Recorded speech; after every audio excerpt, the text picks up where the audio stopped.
जय माता दी। जय मां कामाख्या। कामाख्ये वरदे देवी नीलभद्र वासुनी तम देवी जगत माता योनि मुद्रे नमस्तुते। कामाख्ये काम संपन्ने कामेश्वरी हर प्रिये काम नाम देही में नित्यम कामेश्वरी नमस्तुते। कामदे काम रूपस्ते सुभगे सुर सेविते करोमि दर्शन देव्यम सर कामार सिद्धयेत। ओम महेशानी महामाये चामुंडे मुंडमालिनी आयु आरोग्य ऐश्वर्य देही में देवी परमेश्वरी। ओम जयंती मंगला काली भद्रकाली कपालिनी दुर्गा क्षमा शिवा धात्री स्वाहा सदा नमस्तुते। ओम त्र्यंबकम यजामहे सुगंधिम पुष्टिवर्धनम उर्वारुक्मे बंदनान मृत्योर्मुक्षीमामृतात्। ओम नमः शिवाय। ओम होम जूं सः ओम भूर्भुवस्वः। ओम त्र्यंबकम यजामहे सुगंधिम पुष्टिवर्धनम उर्वारुक्मे बंदनान मृत्योर्मुक्षीयमामृतात्। ओम होम जूं सः ओम भूर्भुवस्वः। ओम त्र्यंबकम यजामहे सुगंधिम पुष्टिवर्धनम उर्वारुक्मे बंदनान मृत्योर्मुक्षीयमामृतात्। ओम स्वः भुवः भू ओम सः जूम होम ओम रीम रीम ओम नमः शिवाय रीम ओम नमः शिवाय नमः शिवाय नमः शिवाय। देवराधा ट्रस्ट की तरफ से सत्यवाणी की प्रस्तुति। शिवरात्रि पर क्या करें और क्या न करें। शिवरात्रि पर ऐसा क्या करना चाहिए पूजा पाठ जिससे कि शिव जी की कृपा प्राप्त आपको हो सके। तो शिवरात्रि के दिन सर्वप्रथम मनुष्य को भूखा रहना चाहिए, उपवास करना चाहिए, अन्न का त्याग करना चाहिए और फरियाली आइटम का भी त्याग करना चाहिए। तो उपवास माना गया है। आप उपवास तो कर रहे हैं परंतु उसके बदले में अन्न के बदले में उपवास से संबंधित आइटम इतने खा लेते हैं कि वो उपवास नहीं माना जाता है। उपवास का मतलब होता है भगवान का नाम ज्यादा से ज्यादा जप करना, त्याग करते हुए, तपस्या करते हुए। हाँ, परंतु आजकल शुगर की बीमारी हो गई, ब्लड प्रेशर की बीमारी हो गई, भूखे नहीं रहने की बीमारी हो गई। तो भूखे नहीं रह सकते तो कुछ न कुछ तो खा करके ही आपको गोली दवाई पे आप जिंदा हो, तो गोली दवाई लेने के लिए आपको कुछ न कुछ खाना पड़ेगा। तो कुछ न कुछ खाने का मतलब हो गया थोड़ा सा खाएं जितने में गोली ले सके बस, और भगवान के नजदीक ज्यादा से ज्यादा रहें। यानी शिव जी मंदिर में बैठ करके जप तप करें, जो मंत्र बताए गए हैं उन मंत्रों का जप करें। जैसे ओम नमः शिवाय ओम नमः शिवाय ओम नमः शिवाय। महामृत्युंजय मंत्र जप कर सकते हैं। रीम रीम ओम नमः शिवाय रीम ओम जप कर सकते हो। और स्त्रियों को नमः शिवाय मंत्र जप करना चाहिए। शिवरात्रि के दिन मनुष्य को शिव जी का रुद्र अभिषेक अवश्य करवाना चाहिए। अब रुद्राभिषेक कराने के लिए लाइन लगी रहती है। हर कोई व्यक्ति रुद्राभिषेक नहीं कर सकता क्योंकि उसे वो भाषा नहीं आती जिस भाषा में रुद्राभिषेक लिखा हुआ है, और हिंदी अर्थ बहुत कम जगह रुद्राभिषेक का मिलता है। और ऐसे में नियम भी यह है कि रुद्राभिषेक जो है वेद की भाषा में ही बोला जाए जिससे रुद्र प्रसन्न होते हैं। और उस दिन पंडित जी लोगों के पास में समय नहीं होता है, और उस दिन पूजा पाठ का रुद्र अभिषेक का रेट भी बढ़ जाता है। ये जीवन की एक सच्चाई है। उस दिन जो मन में आ गया उतना बोल देते कि साहब पहले से बुकिंग है हमारी। तो आपको यदि कोई ऐसा पंडित जी नहीं मिल पाए जो रुद्र अभिषेक आपके लिए कर सके, तो आप खुद स्वयं ओम नमः शिवाय बोलते हुए भोलेनाथ का पंचामृत उनके ऊपर चढ़ाएं और संपूर्ण रात्रि भर, ये विशेष चीज है, कि संपूर्ण रात्रि भर शिवलिंग के ऊपर एक पानी की मटकी भर के उनसे नीचे से धागे के माध्यम से लगातार पानी पूरी रात भर 4 बजे तक गिरता रहे, ऐसी व्यवस्था करें तो आपको भोलेनाथ की कृपा प्राप्त अवश्य होगी, चाहे रुद्राभिषेक न किया हो। ऐसे तो शिवरात्रि के दिन बेलपत्री अवश्य चढ़ाना चाहिए। भोलेनाथ से जो चढ़ता है सामान बाजार में उपलब्ध होता है, बेर, धतूरे के फूल, धतूरा, भांग, चंदन का इत्र, ये विशेष तौर से चढ़ाया जाता है। बाकी सामान तो सामान्य होता है कि जैसे हल्दी, रोली, अबीर, गुलाल, कुमकुम, सिंदूर, मिठाई, पूर्ण फल, श्रीफल, दूध, दही, शहद, शक्कर, गंगा जल, नर्मदा जल, ये सब चीज उनको चढ़ाई जाती है। और भोलेनाथ के ऊपर चढ़ा हुआ प्रसाद ग्रहण नहीं करना चाहिए। शिव जी के ऊपर जो भी प्रसाद चढ़ जाता है उसके ऊपर भक्त का अधिकार नहीं होता है, इसलिए भोलेनाथ के ऊपर चढ़ा हुआ प्रसाद को कभी भी ग्रहण नहीं करना चाहिए। शिवरात्रि के दिन स्त्री और पुरुष को आपस में मिलना नहीं चाहिए, शराब नहीं पीना चाहिए, सहवास नहीं करना चाहिए, संभोग नहीं करना चाहिए और मांस मदिरा का सेवन नहीं करना चाहिए। और महाशिवरात्रि बोला जाता है उसे। तो महाशिवरात्रि के दिन रात को संपूर्ण रात भर जगना चाहिए, इसलिए उसे महाशिवरात्रि बोला गया है। एक तो शिवरात्रि हो गई, पर साथ में महाशब्द लगने से वो बहुत बड़ी रात होती है।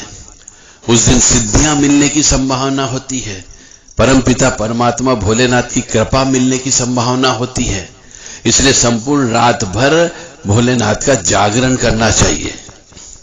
पर जागरण करने का मतलब नहीं है कि आप भी भांग पी करके कुछ भी अनर्गल बातें करते रहो। आपको भांग नहीं पीना है, भांग भोलेनाथ को चढ़ाना है। कुछ लोग शाम के वक्त में भोलेनाथ की जब सवारी निकलती है उस समय भांग पी लेते हैं, तो 6 से 8 घंटे उस भांग का नशा होने की वजह से वो ईश्वर का नाम नहीं ले पाते हैं।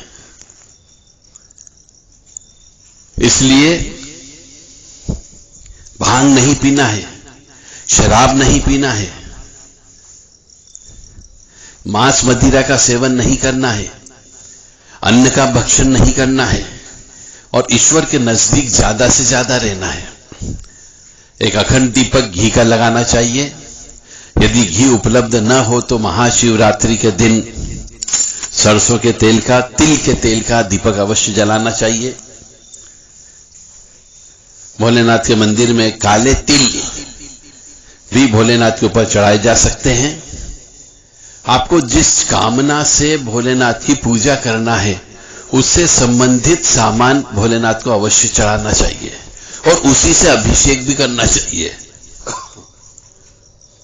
जल से अभिषेक तो सब करते हैं, दुग्धा अभिषेक भी करते हैं, पर कुछ विशेष आइटम है जिनसे भी अभिषेक किया जाता है। आपको जैसा फल चाहिए वैसा आप अर्पण करेंगे भोलेनाथ को, तो उनसे आपको वैसे ही फल की प्राप्ति होगी। और महामृत्युंजय मंत्र ज्यादा से ज्यादा जप करना है, क्योंकि महाशिवरात्रि के दिन जप तप करने से 9 ग्रह भी शांत होते हैं, क्योंकि भोलेनाथ के अंश से ही 4 ग्रह निकले हुए हैं। यदि भोलेनाथ का विस्तृत वर्णन पढ़े तो पता लग जाएगा। तो भोलेनाथ के रहस्यमय ज्ञान से संबंधित हमने किताब लिखी है, ओगरदानी शिव रहस्य। महाशिवरात्रि के उपलक्ष्य में यह किताब आप ले सकते हैं और विशेष तौर से भोलेनाथ की कृपा प्राप्त कर सकते हैं। इस किताब में महाशिवरात्रि के दिन लक्ष्मी प्राप्ति के टोटके, लक्ष्मी प्राप्ति करने के लिए क्या पूजा करना चाहिए, दारिद्र्य नाश करने के लिए क्या पूजा करना चाहिए, कौन सा हवन करना चाहिए जिससे दरिद्रता का नाश हो सकता है, घर में सुख समृद्धि शांति के लिए किस प्रकार की पूजा करना चाहिए, किस सामान से पूजा करना चाहिए, ये सब इस ओगरदानी शिव रहस्य नामक किताब में लिखी हुई है। यह किताब आप चाहें तो देवराजा ट्रस्ट से व्हाट्सएप के माध्यम से आप मंगा सकते हैं। 9893128047 और 7649862712 ये 2 व्हाट्सएप नंबर हैं। इन नंबर्स पर आप अपना पूरा नाम, पता, phone number, pin code number, mobile number, मकान नंबर ये सब भेज करके किताब की यथाशक्ति यथायोग सामर्थ्य के अनुसार दक्षिणा दे करके आप किताब प्राप्त कर सकते हैं। क्योंकि बिना दक्षिणा दिए आप गुरु ज्ञान लेते हो तो आपके ऊपर गुरु ऋण चढ़ता है, और कभी भी कोई भी ज्ञान बिना दक्षिणा के प्राप्त नहीं करना चाहिए। और यदि आपने प्राप्त कर लिया है तो आप अपनी सामर्थ्य के अनुसार गुरु दक्षिणा अवश्य देना चाहिए, अन्यथा आपके ऊपर गुरु दोष लग जाएगा। और जब गुरु दोष लग जाएगा तो आप जो भी क्रिया करोगे वो क्रिया फलित नहीं होती है। ये भी रहस्यमय ज्ञान है। कई बार उल्टा काम हो जाता है। तो जो भी ज्ञान ले वो सब गुरुगम्य होता है अधिकांशतः। ऋण मुक्ति के लिए शिव जी की पूजा होती है, सुख समृद्धि शांति के लिए शिव जी की पूजा होती है, विवाह नहीं हो रहा हो तो भी विवाह करने के लिए भी शिव जी की पूजा होती है, मकान प्रॉपर्टी धन संपत्ति जमीन जायदाद नहीं हो तो भी शिव जी की विशेष पूजा कर सकते हैं। और उस रात जगने से, महाशिवरात्रि के दिन रात भर जागरण करने से मां काली, आद्य काली भगवती जगत जननी भी प्रसन्न होती है, दुर्गा जी भी प्रसन्न होती है, कुल देवियां प्रसन्न होती है। इसलिए उनकी पूजा तो करना चाहिए, हर मनुष्य को, हर बालक को करना चाहिए। जिसकी उम्र 11 साल से ज्यादा हो उसको तो अवश्य महाशिवरात्रि पर्व धूमधाम से मनाना चाहिए। और यदि आप अपने बच्चों को संस्कार दोगे तो ही वो आगे जाकर के भी शिवरात्रि मनाएंगे और सनातन धर्म ऐसे ही चलता रहेगा।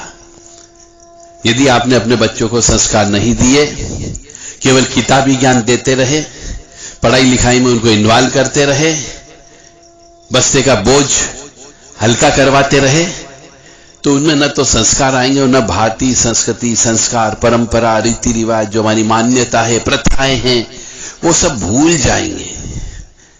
और जब कष्ट आएगा तब भागे भागे फिरते हैं। और मनुष्य को अपने जीवन में जितनी उसकी उम्र हो जाती है उतने रुद्र अभिषेक अवश्य कराना चाहिए। यानी हर साल 1 वर्ष में 1 बार रुद्र अभिषेक अवश्य कराना चाहिए। यदि किसी की उम्र 35 साल है और तकलीफ में है तो उसे 35 बार रुद्र अभिषेक अपने जीवन में करा लेना चाहिए। अगर नहीं कराता है तो उसको दरिद्रता का दोष लगता है। इसलिए शिव जी का रुद्र अभिषेक कराना चाहिए। और रुद्र अभिषेक जिनसे भी आप कराएं, ब्राह्मण से, उनसे वो जो वेद का पाठ करते हैं रुद्र अभिषेक का, रुद्र अष्टाध्यायी, उसका अर्थ भी समझें कि उस किताब में जो वो वेद में पढ़ा है उसको क्या अर्थ है उसका। ऐसे ब्राह्मण से ही आपको रुद्र अभिषेक कराएं, क्योंकि हमारे शास्त्र में लिखा हुआ है कि कोई भी मंत्र जब आप जप करते हैं या कोई भी मंत्र का जब आप पाठ करवाते हैं, मंत्र का अनुष्ठान करवाते हो, तो आपको उस मंत्र का अर्थ भी ज्ञान होना चाहिए कि आप भगवान से वास्तव में मांग क्या रहे हो, भगवान का नाम क्या ले रहे हो, जो आपने मंत्र बोला है उस मंत्र का अर्थ क्या। महामृत्युंजय मंत्र है तो महामृत्युंजय मंत्र का अर्थ क्या है। गायत्री मंत्र यदि बोलते हो तो गायत्री मंत्र का अर्थ भी आपको ज्ञान होना चाहिए। ऐसे ही रुद्राष्टाध्याय का रुद्र अभिषेक जो होता है उसका भी ज्ञान आपको होना चाहिए और उस पंडित को भी होना चाहिए जिसने रुद्र अभिषेक आपका करवाया है या करेगा। तो ऐसे ब्राह्मण से आपको कराना है जिसको रुद्र अभिषेक का अर्थ हो, अर्थ का ज्ञान हो, तो वो समझ सकता है कि वास्तव में मैं जो बोल रहा हूं उस यजमान के लिए वो कितना फलदायी होगा। केवल ऐसे ही रटने से और बोलने से फल तो प्राप्त होगा, परंतु कम फल की प्राप्ति होगी। पूर्ण फल यदि प्राप्त करना हो तो आपको इन नियमों का पालन करना चाहिए।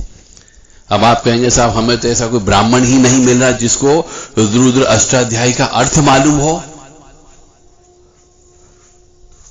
यदि आप भी किताब पढ़ते हो, आप भी यदि क्लास में पढ़ने जाते हो, कॉलेज में पढ़ने के लिए गए, यदि आपने डॉक्टर की डिग्री ली, इंजीनियरिंग की डिग्री ली, कंपनी सेक्रेटरी की डिग्री ली, एमबीए की डिग्री ली, तो जो भी आपने पढ़ा उसका अर्थ समझने का आपने प्रयास किया, तभी आप एग्जाम में पास हो पाए।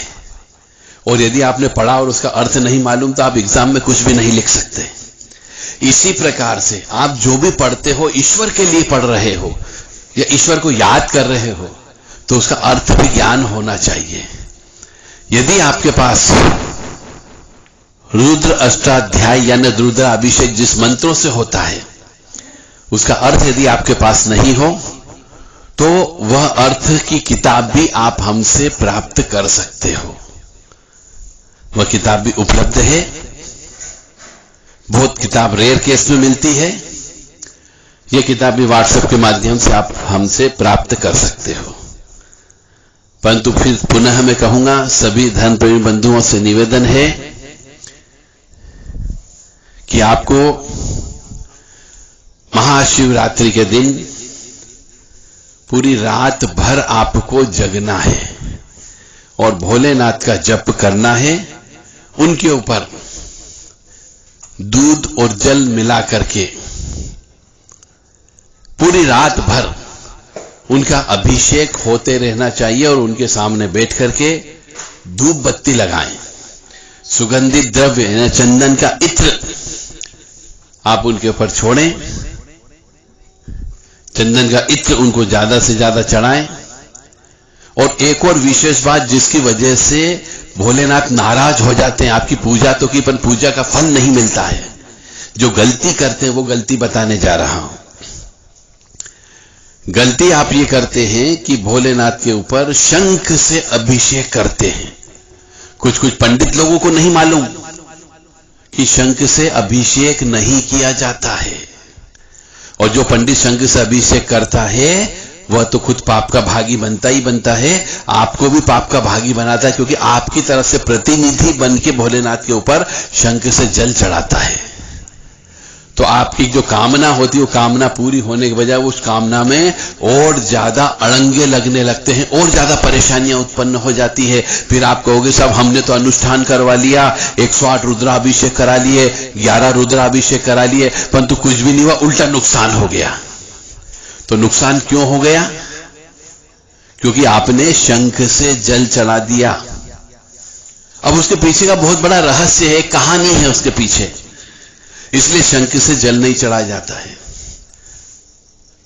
भोलेनाथ के ऊपर तुलसी पत्र भी नहीं चढ़ाए जाते। तुलसी जी भी भोलेनाथ के ऊपर और गणेश जी के ऊपर और देवी मां के ऊपर तुलसी जी नहीं चढ़ाई जाती है।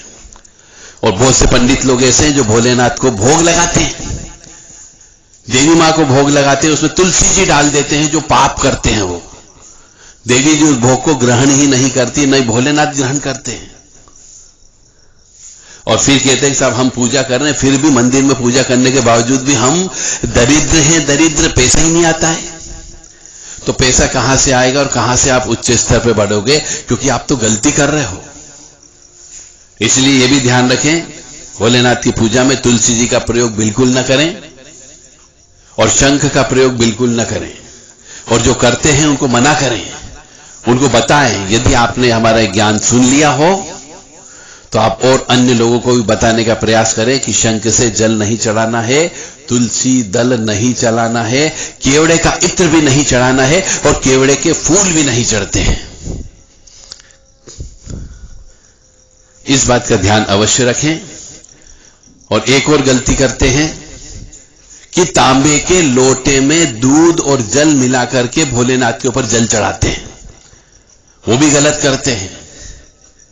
तांबे के लोटे से कभी भी दूध, दही, शहद, घी नहीं चढ़ाया जाता है। यानी भोलेनाथ की पूजा में तांबे के लोटे का प्रयोग मत करो, क्योंकि तांबे के लोटे में दूध रखने से जहर बन जाता है, तांबे में दही डालने से भी जहर बन जाता है। और इसके पीछे का ज्योतिषी कारण भी है, नवग्रह का कारण भी है। क्योंकि समय अब कम है, इसलिए आपको हम सिर्फ आगाह कर रहे हैं कि ऐसा नहीं करना चाहिए। और यदि आपको इन सब का रहस्यमय ज्ञान चाहिए तो ओगड़दानी महायोगी शिव नामक किताब आप प्राप्त कर सकते हैं, जिसमें शिव जी से संबंधित सभी रहस्यमय ज्ञान लिखा हुआ है कि वो त्रिशूल क्यों रखते हैं, त्रिनेत्रधारी क्यों कहलाते हैं, त्रिशूलधारी क्यों कहलाते हैं, गंगाधारी क्यों कहलाते हैं, भस्मधारी क्यों कहलाते हैं, शमशानवासी क्यों कहलाते हैं, ओगड़दानी क्यों कहलाते हैं। यह सब चीज उस किताब के अंदर लिखा हुआ है। मुझे उम्मीद है कि यदि आपको शिव जी की कृपा प्राप्त करना हो, ज्ञान के अनुसार प्राप्त करना हो, क्रिया के अनुसार करना हो, कोई स्तुति के अनुसार करना हो, तो हमारी इस किताब को अवश्य आप मंगाएंगे और इस महाशिवरात्रि पर भोलेनाथ की विशेष कृपा प्राप्त करके अपने परिवार को और स्वयं को सुखी रखेंगे, स्वस्थ रखेंगे, प्रसन्न रखेंगे। और हम भी परमपिता परमात्मा भोलेनाथ से प्रार्थना करते हैं कि आप सुखी रहें, स्वस्थ रहें, प्रसन्न रहें, यश दे, आपको कीर्ति दे और निरोगी काया दे। जटाट विगल जल प्रवाह पावित स्थले कलेवलंबलंबितं भुजंग तुंग मालिकां डमड डमड डमड डमन्नादवड्डमर्वयं चकार चंड तांडवं तनोतु न शिव शिवम्। जटाकटाह सब्रमण्डनं निलिम्ब निर्जरी विलोल वीचि वल्लरी विराजमान मूर्धनि धगद धगद धगद जलल्ललाट पट्ट पावके किशोर चंद्रशेखरे रति प्रतीक्षणं मम। धराधरेन्द्र नंदिनी विलास बंधु बंधुर सुरदिगंत संतति प्रमोदमान मानसे कृपा कटाक्ष धोरणी निरुद्ध दुर्धरापदी कृचि दिगंबरे मनो विनोद में तु वस्तुनि। जटाभुजंग पिंगल स्फुरत् फणामणि प्रभा कदम्ब कुमकुम फलिफ दिव्य धूमुखे मदांध सिंदूर स्फुरत् गुत्तरीय मेदुरे मनो विनोद अद्भुतम बिभर्तु भूत भर्तरी। सहसलोचन प्रभस्य शेषलेख शेखरम् प्रसून धूलि धोरणी विदूषरांधि पीठभू भुजंग राजमालया निबद्ध जात जूटक श्रिये चिराय जायतं चकोर बंधु शेखरम्। ललाट चज्जलद्दल धनंजय स्वलिंग वाणि पीत पंचसायकं नमन् निलिम्बनायकम्। सुधामयूख लेखया विराजमान शेखरं महाकपालि संपदे शिरोजटालमस्तु न। कराल भाल पट्टिका धगद धगद धगद जल धनंजयाहुति कृत प्रचंड पंच चायके। धराधरेन्द्र नंदिनी विला धराधरेन्द्र नंदिनी कुचाग्र चित्त पत्रक प्रकल्पनेक शिल्पिनी तिलोचने रतिर्मम। नवीन मेघ मंडली निरुद्ध दुर्धर सुरा कुहू निशीथिमीतम प्रबंध बद्ध कंदनम। निलिम्ब निर्झरी धरस्तु नोतु कृत्य सिंधुर कला निधान बंधुरम श्रियम जगद्दुरंदर। प्रफुल्ल नील पंकज प्रपंच कालिम प्रभावलंबि कंठ कंदली रुचि प्रबद्ध कंदनम। स्मृच्छिदं पुरच्छिदं भवच्छिदं मखच्छिदं गजच्छिदांधकच्छिदं तमंतकच्छिदं भजे। अखर्व सर्वमंगला कला कदंब मंजरी रस प्रवाह माधुरी विजुम्बना मृदुव्रतम्। स्मंतकं पुरांतकं भवांतकं मखांतकं गजांतकांतकांतकं तमंतकांतकं भजे। जयद्वद भ्रमी भ्रम भ्रम भुजंगमस्वसद निर्गमस्कमस्फुर कराल भाल हव्यवाट। दिमिद्दिमिद्दिमिध्वनि मृतंग तुंग मंगल ध्वनि क्रम प्रवर्तित प्रचंड तांडव शिव। दशस्थित तल्पयो भुजंग मुक्तिक सृजो गरिष्ठ रत्न लोष्टयो सुदर्ति पक्ष पक्षियो। तृणारविंद चक्षुषो प्रजामही महेन्द्रयो सम प्रवर्तिक कदा सदा शिवं भजाम्यहम्। कदा निलिम्ब निर्जरी निकुंज कोटरे वसन विमुक्त दुर्मति सदा शिरस्तमंजलि वहन विलोल लोल लोचनो ललाम भाल लग्न क शिवेति मंत्रमुच्चरन् कदा सुखी भवाम्यहम् इमं हि नित्यमेव मुक्त मुक्त मुक्तमस्तवं पठन् स्वरुवन्नरो विशुद्धमेति संततम् हरे गुरो सुभक्तिमाशु याति नन्यथा गतिं विहोहनं हि देहिनां सुशंकरस्य चिन्तनम् पूजावसान समये दशवक्त गीतम यह शंभुजन पूजन परम पठोति प्रदोषे तस्य तिस्राम रजगजंत तुरंग युक्ताम लक्ष्मीं सदे सुमुखीं प्रददाति शंभुम्। यह शिव तांडव स्तोत्र का पाठ करने से शिवरात्रि के दिन 108 बार इसका पाठ करो और 108 पंचमेवा से ड्राई फ्रूट से काजू बादाम पिस्ता चारोली किशमिश इनसे हवन करो बेलपत्री के साथ में, तो निश्चित तौर से शिव जी की कृपा अवश्य प्राप्त होगी। इसी प्रकार से शिव जी की अन्य स्तुतियां भी हैं, उन स्तुतियों का पाठन अवश्य करना चाहिए। पार्वती पति हर हर शंभो पाहि पाहि दातार हरे, एक ये स्तुति है। हर शिव शंभ हर शिव शंकर हर जटाधर,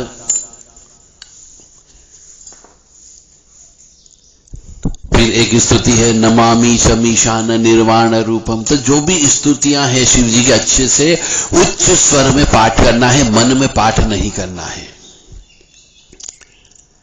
ऊंची आवाज में जरा स्तुति का गान करें, आनंद प्राप्त करें। वो पाठ करते समय आपके रोंगटे खड़े हो जाना चाहिए, तो समझ लेना कि भोलेनाथ की कृपा प्राप्त हो गई।